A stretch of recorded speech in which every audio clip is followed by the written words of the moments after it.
This human system in yoga, we look at it as 5 sheets or 5 layers. 5 layers of body. In the yogic system, there is no such thing as mind, there is no such thing as anything. Everything is seen as body because we are looking at it as a technology for transformation. These are called Annamaya Kosha, Manomaya Kosha, Pranamaya Kosha, Vijnanamaya Kosha and Anandamaya Kosha. Anna means the food that you've eaten. What you call as my body is just the food that you've eaten, isn't it? It's a heap of food.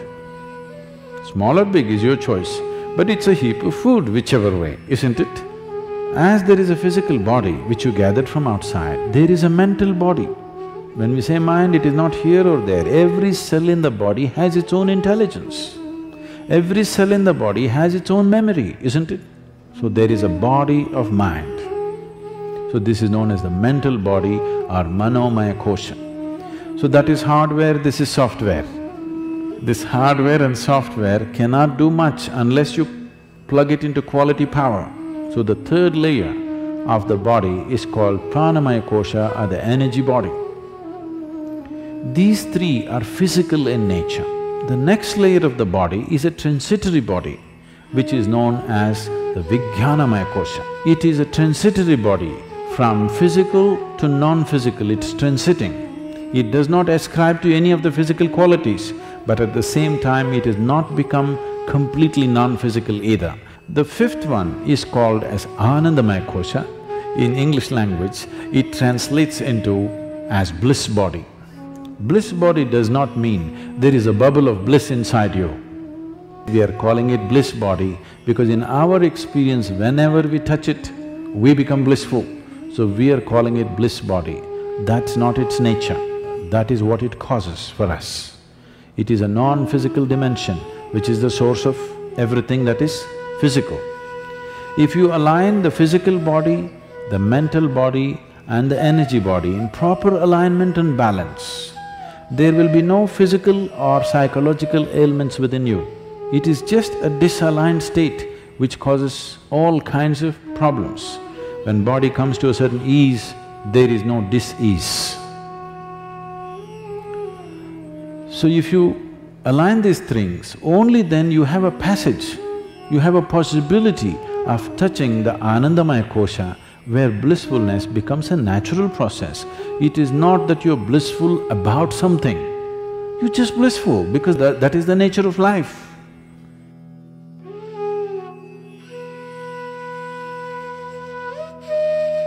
To create health for yourself, there are 3 fundamentals that you need to take care of: food, activity and rest.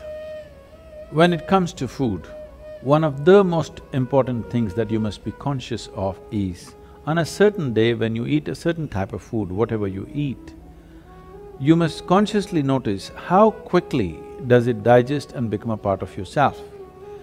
Any food that you eat, if it lasts over 3 hours, that means you've eaten bad food and that is something to be either avoided or reduced in quantity.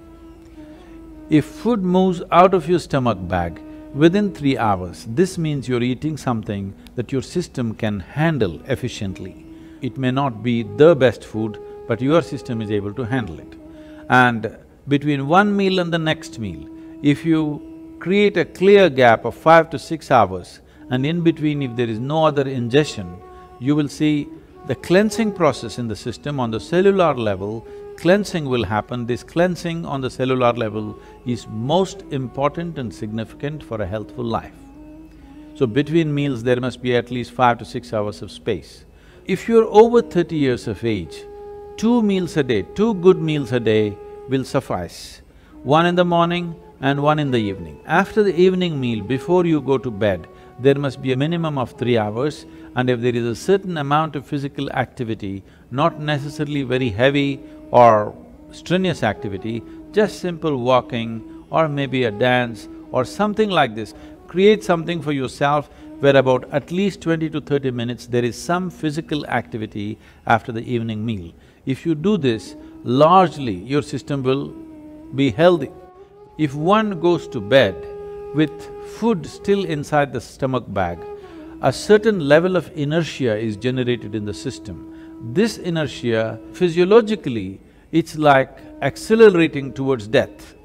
Death is ultimate inertia, and if you go to bed with stomach full, one thing is it generates inertia, another dimension is the stomach bag is full means it will create pressure on other organs in the abdomen region. This will also lead to various kinds of health issues.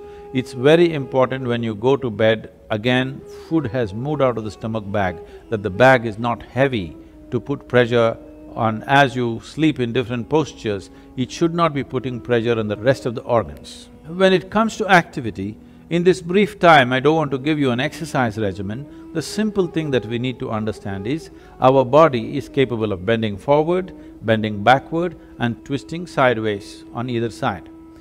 This much activity must happen, whatever we do, in whatever form. If you do classical hatha yoga, that is the best way to do it, scientific way of doing it. If that is not yet in your life, you must somehow make sure every day you bend forward, backward and twist both ways and squat, so that stretching of the spinal column will happen. This much activity is a must for everybody on a daily basis if we want to keep the entire system in a healthful state, particularly your neurological system, which will be an issue as one ages. The volume of rest that an individual needs is determined by various factors. One important factor is the type and the volume of food that one consumes. When I say the type of food, you must experiment with foods and see what type of foods cause maximum heaviness within you, what type of foods will leave you light and agile. If you make sure at least 40% of your diet is fresh vegetables and fruits, you will see the lightness in the body will come, because what the body needs is restfulness, not necessarily sleep. Most people understand that sleep is the only way to rest. No. As you sit and stand, you can either be restful or in a state of agitation or in a state of inertia.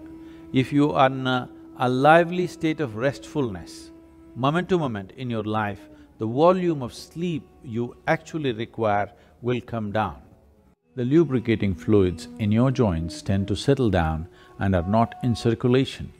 So when you wake up, body is demanding you first lubricate your joints. Directional movement is a simple way of doing this.